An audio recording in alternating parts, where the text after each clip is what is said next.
अभी कुछ दिनों से दरभंगा में एक राजनीतिक हलचल चल रहा है। के पाठक जो शिक्षा विभाग के अपर सचिव हैं, उनको लेकर के हाल ही दिनों में के पाठक के द्वारा शिक्षा विभाग को एक चिट्ठी निर्गत की जाती है कि जो छुट्टियां हैं स्कूल की, उनको कम कर दिया गया है। इसको लेकर के राजनीतिक हलचल तेज़ हो गई, खास करके जो भाजपा के जो सांसद दरभंगा के गोपाल जी ठाकुर और दरभंगा के अभी नवनिर्वाचित नेता प्रतिपक्ष विधान परिषद के हरीश सहनी, उनका एक तुरंत प्रतिक्रिया आता है कि ये जो है छुट्टी कम करना कहीं न कहीं सनातन धर्म के लिए जो है वो नुकसान पहुंचाने के लिए किया गया है, हिंदू धर्म पर आघात किया गया है। और तुष्टीकरण का आरोप उन्होंने के पाठक पे और बिहार की जो मौजूदा सरकार है उस पर उन्होंने आरोप लगाया, बाज़ाब्ता एक प्रेस रिलीज करके और बाज़ाब्ता जो है वो मीडिया को बताते हैं। इस मुद्दे को लेकर के लगातार हर दिन कोई न कोई राजनीतिक हलचल होती रहती है।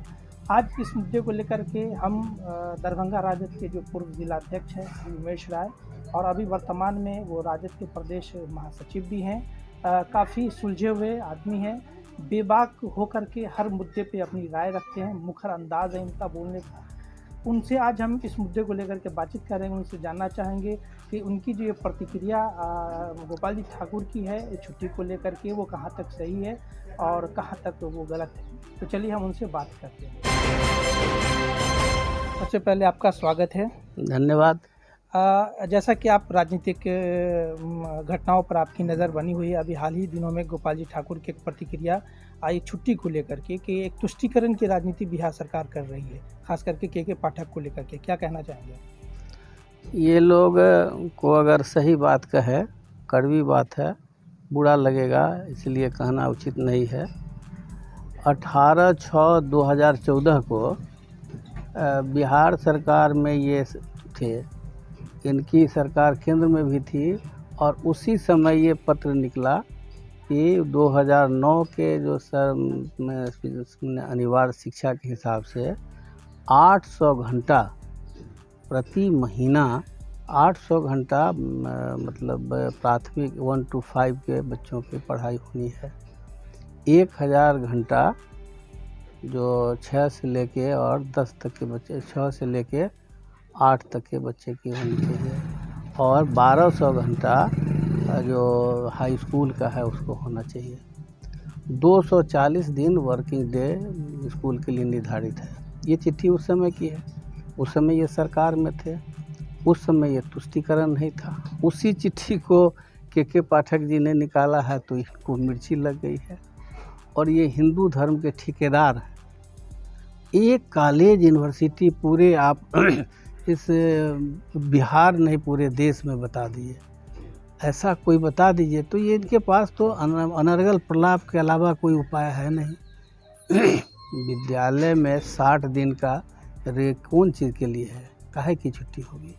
छुट्टी का तरीका है, केंद्रीय विद्यालयों में होता है 51 दिन की एक छुट्टी होती है, 52 दिन साल में संडे होता है, उसके अलावा भी छोटी मोटी छुट्टियां हैं। सभी मज़हब के हैं, जो क्रिश्चियन लोग हैं उनको साल में 2 या 3 ही छुट्टी होती है, कहाँ वो 12 महीना में छुट्टी मनाता है। एक गुड फ्राइडे होता है, एक वो ईसा मसीह का जो जन्मदिन है एक्समस मनाता है, सारी साल भर वो काम करते हैं। और इस्लाम में मुसलमान लोग हैं, वो 5 से 7 छुट्टियों में पूरे साल का उनका चल जाता है, उनको छुट्टी की ज़रूरत नहीं है। इनका अब धर्म खराब हो जाता है और तुष्टीकरण हो जाता है कि ये चाहते हैं कि बच्चे पढ़े नहीं, जाहिल बना के रखें, और ये 5 किलो अनाज दे करके अपना वोट लेकर के राज करें, यही इनका सोच है। ये काम नहीं जब हो रहा है और बिहार सरकार चाहती है हम शिक्षा को मतलब वो बढ़िया बनाना, शैक्षणिक माहौल को बनाना, तो इनके पेट में दर्द शुरू हो जाता है। तो इनके पास हिंदू मुसलमान, हिंदुस्तान पाकिस्तान कब्रिस्तान के अलावा ये सोच ही नहीं सकते हैं कुछ। हमारे दर्शक ये समझना चाहते हैं कि अगर छुट्टियां कम होती हैं तो इसमें बच्चों के हित में ये बात हो रही है, लेकिन एक पदेन सदस्य हैं, प्रतिनिधि हैं गोपाल जी ठाकुर और नेता प्रतिपक्ष अभी बने हरीश सहनी जी, ये बिल्कुल से तुष्टीकरण कह देना, ये हमारी दर्शक नहीं समझ पा रहे कि तुष्टीकरण कहाँ से हो गया। अगर छुट्टियां कम हुई हैं तो इससे शिक्षकों को दिक्कत हो सकती है, लेकिन आम जनता जिनके बच्चे पढ़ रहे हैं उनको कहाँ तक कठिनाई हो रही होगी? किसी को कठिनाई नहीं है, शिक्षक को भी कठिनाई नहीं है। आप ज़बरदस्ती लाद देते हैं, एक एक हफ्ते का आप छुट्टी लादते हैं, बच्चे पढ़ाई नहीं करके घर में खेलते रहते हैं, उसका स्कूल बर्बाद, समय बर्बाद होता है। आप बाजाब जितनी छुट्टियां हैं, क्या साल में 100 दिन की छुट्टी कम है क्या? ये 240 दिन ही है मैंने इस स्कूल जाने की बात हो गई है। बाद बाकी तो लगभग 125-150 दिन तो बच जाता है वैसे भी। तो उसमें कौन सा ये परेशानी हो जाती है? कौन धर्म का ठेकेदार इन्हीं को ठेका लिया हुआ है क्या? इनको अपना पढ़ाई न हो, बच्चे न पढ़ें। इन्होंने जो बजट जो था केंद्र सरकार द्वारा 7% था पहले, अब ये कर दिया है 2-2.5% कर दिया है। देश भर की सारे विश्वविद्यालयों को जो है सो ये ख़त्म करने का, और शिक्षा नीति ऐसा कर दिया है कि गरीब के बच्चे पढ़ नहीं पाएंगे। ये इस पर ये नहीं बोलेंगे। इनकी अगर बस चले और मनसा चले तो गरीब के, पिछड़ों के, दलितों के, अक़लियतों के बच्चे को तो पढ़ने ही नहीं देंगे। ये इनकी मनसा ये है कि सब लोग मजदूर होने के रहे, पढ़ेगा नहीं तो मजदूर बनेगा, करेगा क्या वो? और ये मनसा इनकी है, इसीलिए अनाप अनर्गल प्रणाप बोलते रहते हैं। एक सवाल सर समझना चाहते हैं कि तुष्टीकरण जो शब्द है, ये भाजपा हर मुद्दे को तुष्टीकरण और ये हिंदू और मुस्लिम से जो जोड़ती है, इस पर आपकी क्या राय है? देखिए, हिंदू नाम का कोई धर्म नहीं है, ये सुप्रीम कोर्ट कह दिया है। कहिएगा तो सुप्रीम कोर्ट का जजमेंट का आर्डर है जो लिखा, बिहार सरकार को भेजा गया मेरे पास, अभी हम दिखा देते हैं आपको। ये चाहते हैं लोग, बच्चे शुरू से ही पाखंड में जुड़ता चला जाए, उसके तरफ से आज जो अनावश्यक छुट्टियां हैं। अब रक्षाबंधन है, अब रक्षाबंधन है कि राजा बलि जो पिछड़े के राजा थे, उसको हम लोगों को भी बांधता था, नहीं समझते थे। अब उसमें था कि भाई कहा जाता है जिस तरीके से तुम्हारे पूर्वज राजा बलि को बांधे, उसी तरीके से तुमको भी बांधते हैं, तुम हमारी रक्षा के लिए तैयार रहना, हमारी सेवा में तुम्हें रहना। और यही बांधता और यही बनवाते हैं और इसकी छुट्टी मनाते हैं। अनंत चतुर्दशी की झूठी कहानी है, सत्यनारायण झूठनारायण की झूठी कहानी है, जिसका कोई बुनियाद नहीं है। और इसी तरीके की जो है ये 40 छुट्टियां, तो जिसका कोई मतलब नहीं रहता, अनर्गल छुट्टियां सब है। और वो सबको ये अपना इसको जोर है कि ज़्यादा से ज़्यादा लोग का इन्वॉल्वमेंट, ये इसका जो मानसिक रूप से ऐसा इनका माहौल बनाने का है कि लोग जो है सो इसमें धर्म कर्म में उलझा हुआ रहे। लोग हिंदू मुसलमान करे, बड़ी अच्छी बात होता है। तुष्टीकरण तो इसके बाद शब्द ही, उसके अलावा करेगा क्या? ये तो यानी कि ये माना जा सकता है कि इन्होंने तुष्टीकरण शब्द का इस्तेमाल, चूँकि चुनाव नज़दीक है, वोटर को गोलबंद करने के लिए, पोलराइज करने के लिए लोग इस तरह का स्टेटमेंट देते रहते हैं। बस इतने ही काम है कि किसी तरीके से ये कह के कि भाई इसमें मुसलमान को तो 5-7 को है, तो आप भी जानते हैं, ईद है, बकरीद है, फिर आपका जो है सो मुहर्रम है, फिर वो चहल्लुम है, यही सब है, 5-7 है, आखिरी जुमा है, ये सब है, मोहम्मद साहब का जन्मदिन। साल में तो इतने ही त्यौहार मुसलमानों का है, उसके अलावा कहाँ त्यौहार उसको है? कहाँ उसको ये वो दर्द होता है कि भाई हमको उसको इसमें से काट करके हमको दुई को कर दिया है? वैसा तो कभी नहीं होता। हम अपने दर्शकों को बताते चले कि श्री उमेश राय एक चित परिचित व्यक्तित्व हैं दरभंगा ज़िला में, और ये बार बार हर अपने स्पीच में, हमेशा अपनी बातों में ये कहते हैं कि शिक्षा को आप महत्व दीजिए, बच्चों को पढ़ाइए। और अच्छी बात यह है कि इनके परिवार में सारे बच्चे इनके शिक्षित हैं, और जैसा कि मुझे अप्रत्यक्ष में जानकारी मिली है कि कुल 4 शिक्षक इनके घर में, इनके परिवार में मौजूद है। इससे बात का अंदाज़ा लगाया जा सकता है कि शिक्षा को कितना प्राथमिकता दे रहे हैं। एक आखिरी सवाल अध्यक्ष जी समझना चाहेंगे कि जो अभी 2024 का चुनाव करीब है, भाजपा सांसद या भाजपा के जो भी कार्यकर्ता हैं, क्या इस तरह का तुष्टीकरण की बातों को कह कर के, क्या यहाँ की आम जनता उनकी बातों में आकर के भाजपा की तरफ उसका रुझान होगा? देख लीजिए, इनके सिर्फ हिंदू मुस्लिम के कारण इनको वोट नहीं मिला था, सरकार में नहीं आए। पहले बार तो ये कहा कि 2 करोड़ नौकरी देंगे, सबको कहा इन्होंने कि भाई हम जो आपको 15-15 लाख सबके खाते पर देंगे, खाता भी खुलवाया। फ्री का सिलेंडर देंगे, 30 रुपये में पेट्रोल देंगे। वो एगो जो है नटकिया बाबा, वो कहता था कि 50 रुपये 60 रुपये पेट्रोल लोगे कि 30 रुपये लोगे। अगर मोदी आएगा तो 30 रुपये पेट्रोल हो गया। क्या पेट्रोल डीजल का कीमत है? आप भी रोज़ पेट्रोल भराते हैं, आप जानते हैं। हम लोग देश भुगत रहा है। देश का किसी क्षेत्र में अब तो मोदी जी एम्स भी बनवा दिए हैं, ज़मीन तो हम खोज के दिए हुए हैं और इलाज भी हो रहा है, आपने देखा भी होगा। तो ये अनर्गल बातों का आपको लेकर के ही करते रहते हैं। ये दूसरी बार जो आए तो ये जो एक नया सा शगुफा दिया इन्होंने, और वो शगुफा दिया वो पुलवामा वाला, 44 जवानों को हत्या करवा करके इन्होंने हत्या करवा करके और देश के दिमाग उधर से किया। अब उसी तरह का कुछ साजिश रच रहे हैं। ये कोई से इनका बड़ी पकने वाला नहीं। आप देख रहे हैं कि इंडिया गठबंधन काफ़ी ताकतवर हो गया है, ख़ास तौर से जो पिछड़े हैं और दलित आदिवासी लोग हैं, और मुसलमान तो अपना रास्ता पहले से तय किए हुए, उसके बारे में हमको ख़ास कुछ कहने की ज़रूरत भी नहीं है। हमको ख़ास तौर से कहना है जो पिछड़े हैं, जो दलित हैं, जो आदिवासी हैं, इनको ये लुभाने के लिए, उनको बेवकूफ़ बनाने के लिए, मूर्ख बनाने के लिए हिंदू मुस्लिम अपना करेंगे और हिंदू धर्म का ये ठेकेदारी बनाने रहेंगे। इनका धर्म का तो आधार ही गलत है। ये किताब है, इस किताब का नाम है सच्ची रामायण, और इसमें लिखा हुआ है कि रामायण झूठी किताब है, ये काल्पनिक किताब है। किताब सुप्रीम कोर्ट ने इसको कहा कि भाई ये किताब जायज़ है, और उसके बाद ये हो रहा है। जुर्माना लिया भी उत्तर प्रदेश सरकार से। आपके बारे में आमतौर से परसेप्शन है कि मुखर होकर के आप किसी भी विषय पे बोलते हैं, तो जो हिंदू धर्म को लेकर के जो आपकी विचारधारा है, कुछ लोगों का मानना है कि वो अध्यक्ष जी जो उमेश जी हैं वो नास्तिक है।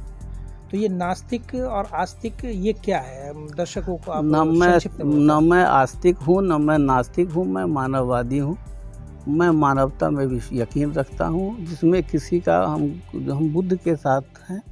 बुद्ध ने कहा कि किसी का हमसे चाहे अनचाहे में, अब हम तो झाड़ू लेके नहीं चलते हैं बुहारते हुए जैनियों के जैसे, लेकिन जान के कोई जा रहा है, कोई हो कहीं पर जो है चींटी हो, पिपड़ी हो, कीड़ा हो, मकोड़ा हो, उसको हम खोज के मारते फिरते नहीं। लेकिन किसी का नुकसान हो जाए, मैं ऐसा नहीं करता। और मैं किसी को जात धर्म से अलग से नहीं मानता हूँ। मैं मानता हूँ कि ये दो वर्ग है, शोषक वर्ग और शोषित वर्ग। ये शासक वर्ग के लोग जो हैं तरह तरह के फरेब करके वो किसी तरीके से तो जो कमज़ोर है उसी पर करेगा, और वही करता भी है। तो हमको ये सही बात इनको कड़वी लगती है। अच्छा, मान लीजिए कि हम छठ नहीं करेंगे, हमारे यहाँ जितिया नहीं होता, हमारे यहाँ कोई इस तरह का अलबल का कोई कहानी नहीं होता, हम हैं कि नहीं? हमारी माँ मर गई, हम लोग श्राद्ध नहीं करते, श्राद्ध में कभी हम जाते भी नहीं। अभी कल परसों हमारे भाभों का देहावसान हो गया, कल परसों था, और हमने मना कर दिया कि तुम इस श्राद्ध के चक्कर मत करो और छोड़ दो, नहीं करो। और अगर कोई करोगे भी तो हम लोग नहीं, तुम में शामिल नहीं होंगे। तो ये सब पाखंड को छोड़ो। और अगर पाखंड छोड़ना को अगर नास्तिक कहते हैं तो आप मान लीजिए कि हम नास्तिक हैं। मैं तो कहता हूँ कि अंधविश्वास पाखंड। अब एक बात हमको बता दीजिए, ये पिछले महीने में जो ये अगस्त महीना बीता है, 3000 करोड़ बिहार के और यहाँ के इधर के 3000 करोड़ लोग देवघर गए। 1 लाख में 95-97 हज़ार सिर्फ पिछड़े और दलित गए। तो क्या हो गया? ये सब लोग जो है लाखपति करोड़पति हो गए, डॉक्टर इंजीनियर वकील हो गए। पढ़ेगा लिखेगा तब डॉक्टर होगा, इंजीनियर होगा, वकील होगा, जज होगा। अब पढ़ेगा लिखेगा नहीं तो मंदिर में जाने से कुछ हो जाएगा। और सही बात कहते हैं तो ये नास्तिक है। सही बात तो ये है कि जो पढ़ेगा वही आदमी जज बनेगा, वही कलेक्टर बनेगा, वही एसपी बनेगा, दरोगा बनेगा, सिपाही बनेगा। हमको पढ़ने की अच्छी से अच्छी सलाहियत हो, अच्छी से अच्छी व्यवस्था हो। जो आपने कहा कि हमारे सारे बाल बच्चे सब पढ़ते लिखते हैं और पढ़ाने लिखाने में यकीन करते हैं, इस तरह का पाखंड मेरे घर में नहीं होता है। मेरे घर में किसी देवी की कोई तस्वीर नहीं है। हमारे यहाँ बुद्ध की तस्वीर है, बाबा साहब अम्बेडकर की तस्वीर है, पेरियार की तस्वीर है, डॉक्टर लोहिया की तस्वीर है। ये लोग जो अंग्रेज़ के दलाल लोग थे, इनको हिंदू धर्म का बड़ी भारी चिंता हो गई है। तो ये चिंता है इनको कि कैसे हम पुनः सत्ता में आकर के इस देश को बर्बाद कर दें। ये आप दिन रात देखते हैं, पूरा देश के पाकिस्तान और बांग्लादेश से भी नीचे आ गया है। तो इनकी तो ये मंशा है कि हम शासन करने के लिए चाहे जो कुकर्म करना पड़े। हम तो ये भी तक मानते हैं कि अभी इंडिया गठबंधन के कारण 200 रुपये पेट्रोल डीजल इसमें गैस का दाम कमाया है। और मैं तो ये दावे के साथ कहता हूँ कि अगर ईवीएम से हटा करके और बैलेट पेपर से चुनाव हो जाए और 300 रुपये नहीं हो गैस का दाम और 50 रुपये पेट्रोल डीजल, तो जो कहिएगा सो, तो उसी के बल पर इनको विश्वास है कि हम तीसरी बार हम जाएंगे, झंडा फहराने ऐलान पहले ही से कर दिए हैं। हालांकि उसके बाद भी जनता से कितना ये करेंगे। इंदिरा गांधी को भी यह गलतफहमी हो गई थी कि हम उसको, और बोला है ये विवेक वगैरह है कि भाई यहाँ संविधान को बदलने के, जिस संविधान के बदौलत ये चाय बेचने वाला का जो है सो प्रधानमंत्री हो गया, वही इस संविधान को बदलना चाहता है। एक सवाल सर, एक देश एक राष्ट्र और एक चुनाव, वन नेशन वन इलेक्शन की बात हो रही है अभी वर्तमान में, इसके बारे में आपकी क्या राय है? देखिए, ये बेफालतू बात है। फालतू बात इन द सेंस कि ये तो डेमोक्रेटिक नॉर्म्स है। आज सरकार किसी की हट जाती है, बदल जाती है, पार्टियों का अलग है। एक तो कोई तो यहाँ तानाशाही है नहीं, या नहीं और जैसे कम्युनिज्म या देशों में है नहीं कि वही चाहेगा वो होगा। तो फिर सरकार आज करा लीजिएगा, फिर कल अगर वो सरकार जो है से 2 साल में ही बदल जाए, क्या करेंगे? उसको चुनाव नहीं कराएंगे आप? ये तो अव्यवहारिक है और ये बिल्कुल ठगने वाली बात कर रहे हैं, बेवकूफ़ बनाने वाली बात है। या कोई साजिश होगा इसके पीछे भी, जो आवाम को ये बात साफ साफ समझ आ गई है कि इसको अब हटा के दम लेना है। इसलिए अब किसी पब्लिक को कन्फ्यूजन नहीं है। गरीब से गरीब आदमी इस बात को जानता है कि इसके रहते हुए हमारे देश का खुशहाली नहीं होगा, बेहतरी नहीं होगा, बल्कि इसके रह करके देश 50 साल पीछे चला गया है। ये थे राजद के प्रदेश महासचिव उमेश राय। मैं बार बार कह चुका हूँ कि मुखर वक्ता है ये, बेबाकी से अपनी सारी बातें रखते हैं। धर्म के नाम पे बहुत सारा 2 मरतबा लोगों ने वोट कर दिया है। अब ये तो आने वाला समय बताएगा कि चुनाव जो है वो किस आधार पे होगा, लोग वोट किस आधार पे करेंगे, ये आने वाला समय बताएगा। दरभंगा सहित देश और दुनिया की बाकी खास खबरों को देखने के लिए देखते रहेंगे BTV 24। धन्यवाद।